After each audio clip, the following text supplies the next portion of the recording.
dans ce combat contre Satan, lequel combat ira s'intensifiant jusqu'à la fin de l'âge. Ce qui est proposé aux croyants, c'est le trône du millénium. C'est de partager le règne avec Christ. Pour ceux qui sont entrés dans ce combat contre Satan, lequel combat ira s'intensifiant jusqu'à la fin de l'âge. Ce qui est proposé aux croyants, c'est le trône du millénium. C'est de partager le règne avec Christ.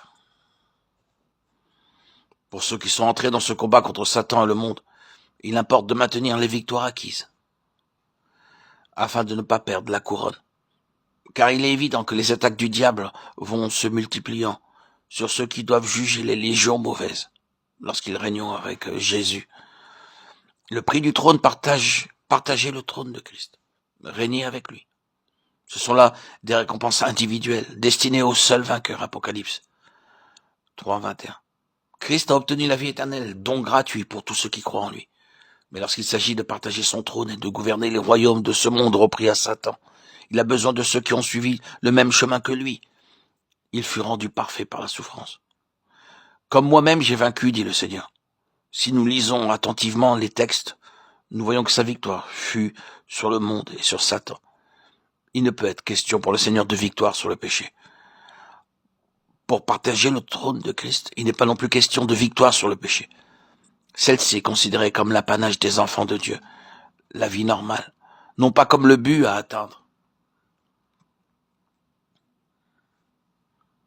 La victoire de Christ est sur Satan et le monde. Il a vaincu le diable au désert. À la veille du crucifixion, il dit à ses disciples, « Vous aurez des afflictions dans le monde. Mais prenez courage, j'ai vaincu le monde. » Prenons garde de bien comprendre et revenons à Romains 6, véritable base de la vie chrétienne. Nous qui sommes morts au péché, comment vivrons-nous encore dans le péché? Romains 6, 2.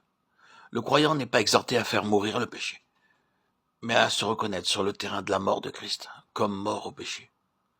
Sur ce terrain de mort, il est exhorté à ne pas laisser le péché régner sur lui. Il doit maintenir une attitude de mort. Galates 5, 21, Éphésiens 4, 22 et Colossiens 2, 5 que je vous invite à lire. Il n'est pas dit aux croyants de vaincre le péché. Voici les mots que l'apôtre emploie. Mortifiez donc vos membres. Ceux qui sont du Christ ont crucifié la chair, ayant dépouillé le vieil homme. Reconnaissez-vous comme mort au péché, que le péché ne règne pas. La position concernant le péché, c'est celle de la séparation par la mort.